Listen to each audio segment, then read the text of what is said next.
Welcome back दोस्तों, स्वागत है आप सबको मेरे नमस्कार। आज की वीडियो में हम जानेंगे कि डॉक्टर एंड मेडिकल में बेसिक नॉलेज के बारे में, यानी blood pressure, blood pH, respiration rate, blood sugar, BMI, haemoglobin, heart rate, body temperature, RBC count, WBC count, platelet, oxygen level के बारे में हम बात करेंगे। तो चलिए बिना समय गवाए वीडियो को आगे बढ़ाते हैं। मैं हूँ आपका फ्रेंड कल्पेश दियोरा और आप देख रहे हैं अपना YouTube channel DRX Kalpesh Deora. और एक बात, मेरी चैनल को सब्सक्राइब करना ना भूलें। मेल एंड मेल में कितना ब्लड होना चाहिए? जो मेल है उसमें 5 से 6 लाख उसमें ब्लड होना चाहिए, या फीमेल में 4.5 से 5.5 लाख ब्लड होना चाहिए, यानी WBC, RBC एंड प्लेटलेट उसमें होना चाहिए। मेल और फीमेल में जो ब्लड है उसमें WBC, RBC एंड प्लेटलेट होते हैं।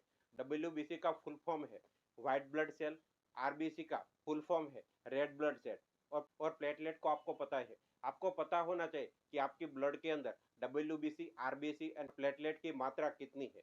नॉर्मल RBC यानी रेड ब्लड सेल काउंट की मेल में 5.5 मिलियन की मात्रा होती है, और नॉर्मल RBC यानी रेड ब्लड सेल में फीमेल में 4.5 से 5 मिलियन की होती है।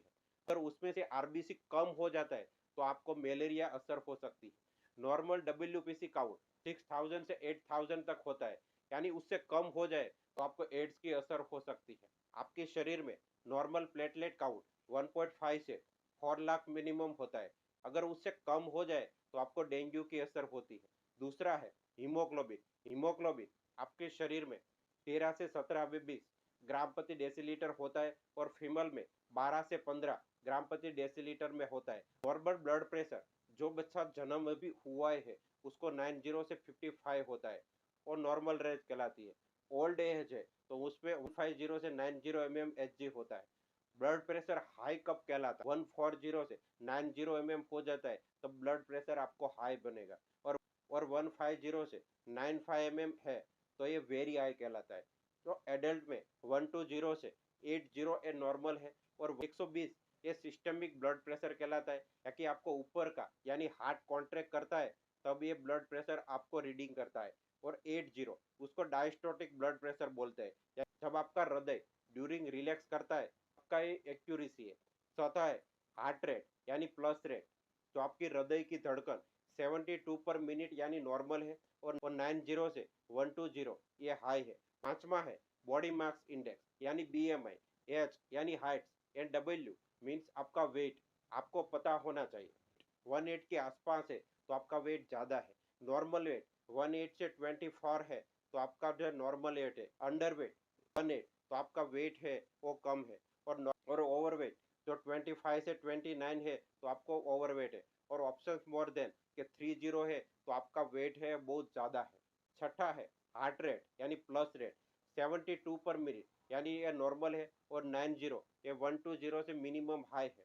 7 रेस्पिरेशन रेट यानी 1 मिनट में हम कितनी बार आप श्वास ले रहे हैं, जो नॉर्मली मेन होता है उसको 12 से 16 यानी एड्यूलेट की बात मैं कर रहा हूँ तो 12 से 16 ब्रीथ पर मिनट होता है, और इन्फिनिटली यानी बच्चा का जन्म हुआ है वो 44 पर मिनिमम होता है। आठवां है ऑक्सीजन लेवल। कोरोना के टाइम आपको सबको यूज किया होगा, जो आपका नॉर्मल रेंज है 94 और 95 से 100 तक ये बेस्ट है, और 90 से 93 तक ये लो है, और 80 से 89 में ये वेरी लो है। नौवा है ब्लड शुगर। आपने खाने से पहले जो ब्लड टेस्ट करवाए और 70 से 10 मिलीग्राम है तो आपका नॉर्मल रेंज है, और खाने के बाद 70 से 140 है तो ये भी नॉर्मल है, और 100 और 125 mg के बीच है तो ये नॉर्मल है, उसको प्री डायबिटीज कहते हैं। और 125 mg से डायबिटीज आपको ज़्यादा है तो आपको टैबलेट लेने की और डॉक्टर को दिखाने की ज़रूरत पड़ेगी। अब आप समझ गए होंगे कि मेडिकल बेसिक नॉलेज के बारे में, यानी blood pressure, blood pH, respiratory rate, blood sugar, BMI, haemoglobin, heart rate, body temperature, RBC count and WBC count and platelet and oxygen level के बारे में। तो अब जल्दी नई वीडियो में मिलेंगे, तब तक के लिए आप खुश रहें और मस्त रहें, और मेरी चैनल को सब्सक्राइब करना ना भूलें। Thank you.